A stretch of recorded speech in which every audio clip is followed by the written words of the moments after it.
back to another episode of Critical Reactions with your host, Bryan.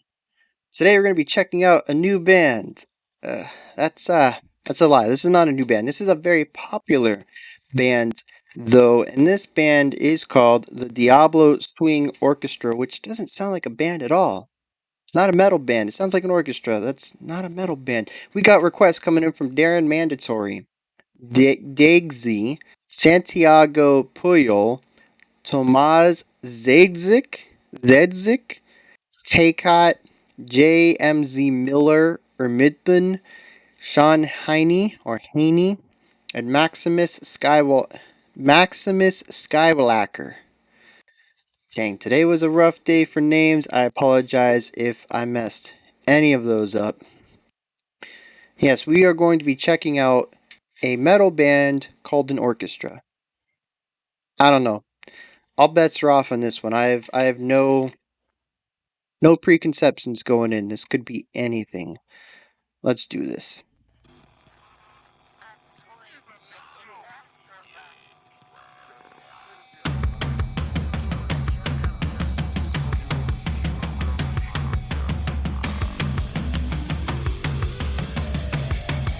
Lots of energy in this build-up. Yeah!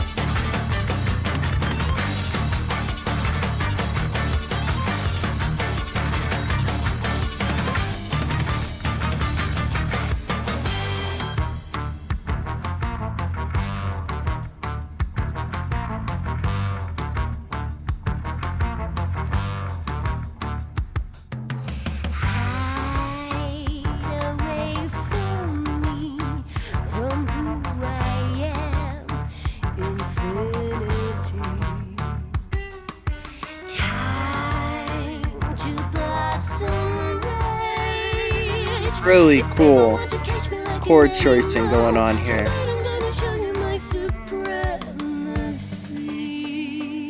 Very interesting vocal pattern with lots of slurs and run-ins.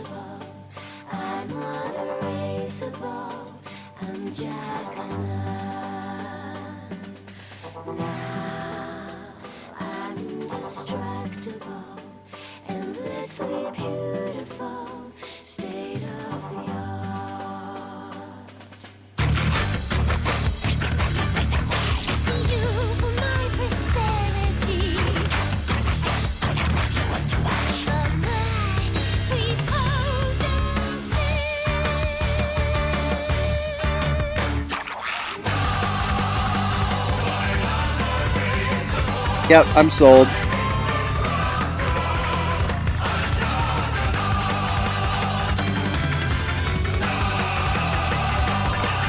Really cool runs going on in the brass.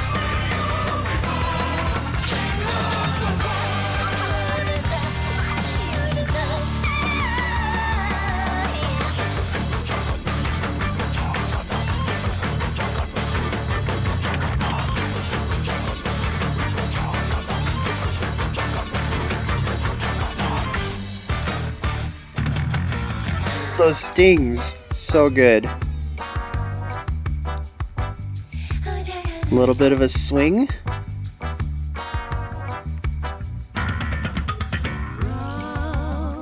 Nice little triplet run there in the drums. Got a little bit of a laid back, like an island feel. Reminds me of Girl from Ipanema.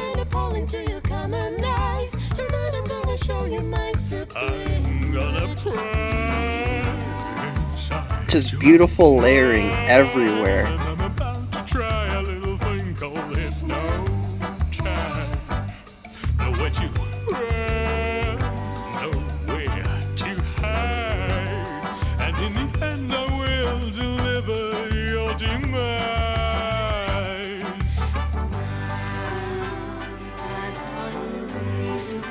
Back to the choir section. See, they got some really cool texture layer going on with the strings and the choir, but then the brass are doing this other counter melody against it, and it's just gorgeous.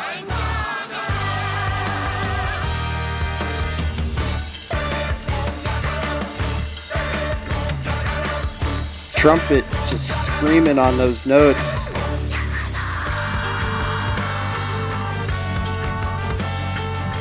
Massive emotional feel change right here.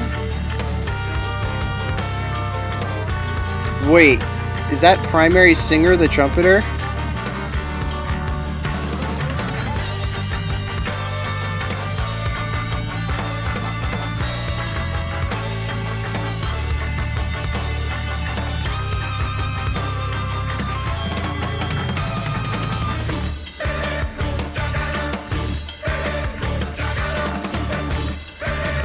Nice little hiccup there.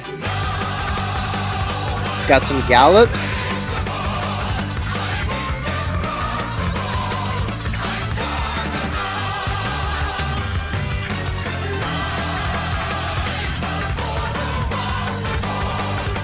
All right. Got a lot of Renaissance influence here.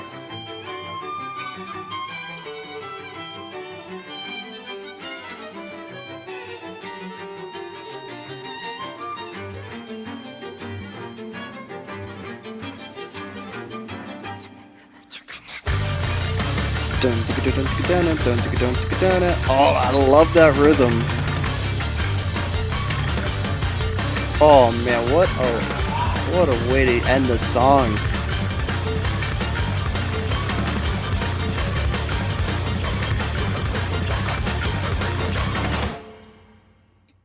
And in an odd time signature too. I'm gonna wager that was something along the lines of like 7/4 or something like that, because we had that hiccup, either an extra note or a note missing, causing the repetition to kind of have that short hiccup at the end of the second repetition. All right, I have made mistakes in my life, and waiting until 32 to check this band out is one of them. I Oh, well, okay, so at least in my defense, this song specifically seems to be copyrighted in 2019, so there's a chance, I don't know how old they are, there's a chance this is a recent mistake and not a mistake from like way long ago, like, my mistake of not checking out Mr. Bungle earlier in my life.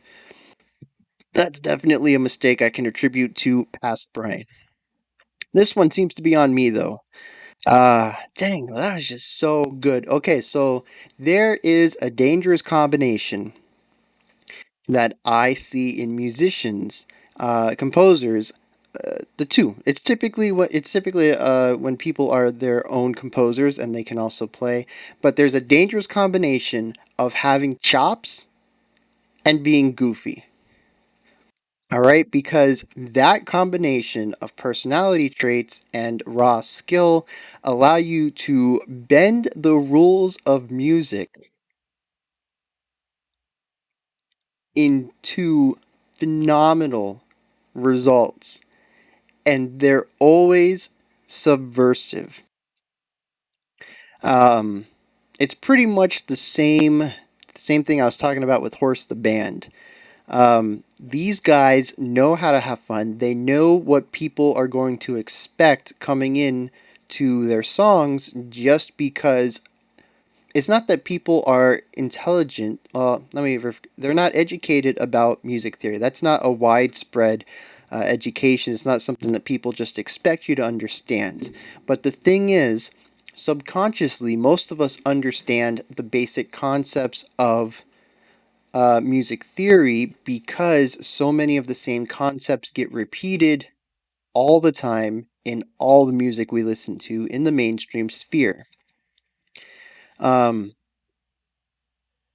And these guys just said, what if we started out a section exactly how people expected and then flip it on its head?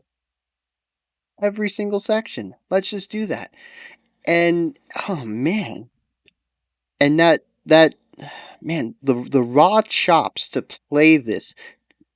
just married with their ability to compose it and say, yeah, we're going to draw outside the lines, but we know how to draw outside the lines to where it's still beautiful, is just a deadly combination for fantastic music. I don't think I have ever listened to a band with this combination of traits that wasn't phenomenal. And this song just blew me away. And a lot of it is because of that. They know how to bend, they don't break the rules. They don't outright throw the book out the window and make up the most wildest music they've ever thought of. A lot of this stuff is still grounded in what is good composition. But it's all done. They don't break the rules, they bend them. They bend them just enough to where they're still distinguishable. You can still see the foundation of theory in it, but it's just that little bit unexpected. It's like that's not where that was supposed to go, but it still sounds great. And they're having fun with this. They are just doing everything they enjoy. Oh man. Yeah, this is getting a good, thorough listen to tonight. And I apologize. These guys might never be on the channel again because I'm devouring a discography this week. I will not be able to react honestly, first time listen to any of their stuff in the next week. I'm not even kidding with that. Um, Good God, this is just right up my alley. It is everything I love about music. It's fun. It's got a little bit of catchiness in it. It has a lot of depth. And it is just kind of jammy. I love fun music. And I know that's kind of a weird thing to say, but I think it's honestly why I do enjoy pop, despite knowing all the fundamental flaws with it from a theoretical, yeah, from a theoretical standpoint. You know, if I break down pop music, I don't have a lot to say about it, but that doesn't mean I don't enjoy it. And it's because it's fun. Metal doesn't really get a chance to be fun. You have your oddball stuff like System of a Down. They have some fun. I don't think I can think of a specific song off the top of my head. They have fun. Let's see. Between the Buried and Me, I'm sure they have some fun. Ooh. What was that song? Um, I think the song was Aquaria or Aquarium. I can't think of the band name. Was that Haken? Haken. I think that was Haken. That was a fun song. All right, but those guys are kind of on the fringe. Those are not your Godsmacks, your Metallicas, your Corns. The stuff that's going to get played on the radio. You don't hear a lot of fun stuff in rock and metal. Fun is left to pop because pop is dancey and upbeat. And this is not dancey, I don't think. And it has some upbeat. It has a lot of uplifting chord qualities, chord progressions. Although we did enter a little bit of a tense, darker area near closer to the end. Um, but even though it was kind of a positive song musically, I wouldn't say it was a dancey song, but it's just fun from top to bottom, and it still has those heavy hitting rock metal moments. It has Fry screaming left and right. Actually, not left and right. It was a little not muted. It was restrained though. They used it when they needed it, but for the most part, it was clean singing, which is cool. That's more or less how I enjoy my vocals. I'm probably going to be quite in the minority compared to my viewers out there. How you guys, it seems to me a lot of you really enjoy harsh vocals.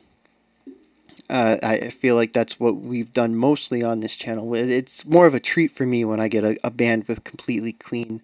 I do enjoy harsh vocals, but I really enjoy them when they're used sparingly as a sort of schism to kind of create some something new, some dynamic for context, for just to be different. Utilize when it needs to be utilized. To kind of bring attention to it because it's delivered differently. And that's what I really like about this is that there's a lot of really good, clean singing, clean harmonies, and then just out of nowhere they might layer in a little lower in the mix a fry, or out of nowhere you'll have a vocal delivery done with fry. It's used sparingly to kind of give emphasis to what's being said, and that's what I personally like in my music. So yeah, this though, oh my god, I'm still real disappointed that I'm only finding out about this today.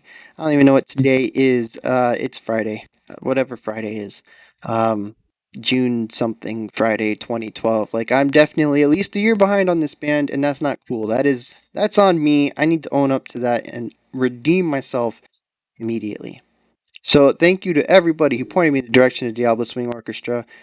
It's just, I really hope the rest of the discography is in the similar vein. I don't necessarily not want some serious stuff, but this song is just, it feels like it was custom made for me. It's a perfect marriage of so many styles of music that I enjoy. There's really good like orchestral classical influence in here. I mentioned specifically, oh, like in the 70% into the song. Some real strong Renaissance, classical era music influence. I'm at a loss for words here. Um, yeah, that era of music though had a strong influence on that section. They whipped into like a swing groove for a little bit. That was cool. Um, and then of course they have their post-hardcore kind of metal punk stuff going on. I don't know if you can call it like metal. It's not as heavy as some of the stuff we've listened to, but I mean, it's distorted guitars with chords and some screaming, and to me that's metal. But maybe that's not metal to everybody. Maybe that's like hardcore punk. I don't know. I don't know. But anyways, it's like metal, rock, classical, and jazz all smashed together, and just really well done. You guys can hit me up in the comments. Tell me whatever you want. I don't know. I really don't care because this is just phenomenal. You guys could tell me this is the worst band in the world, and I'll still have a smile on my face. Um, yeah, hit me up with more recommendations. I mean, I got mostly like 4 or 5 recommendations on this one, with this song being the only duplicate. Um, yeah, I mean, I got a couple of recommendations, so I'm definitely gonna have to check them out. But if you got more recommendations, let me know. Like I said, I'm probably gonna be checking out a discography anyways, but if I don't, I need that fallback because we're gonna be checking these guys out again if I don't buy some CDs this week.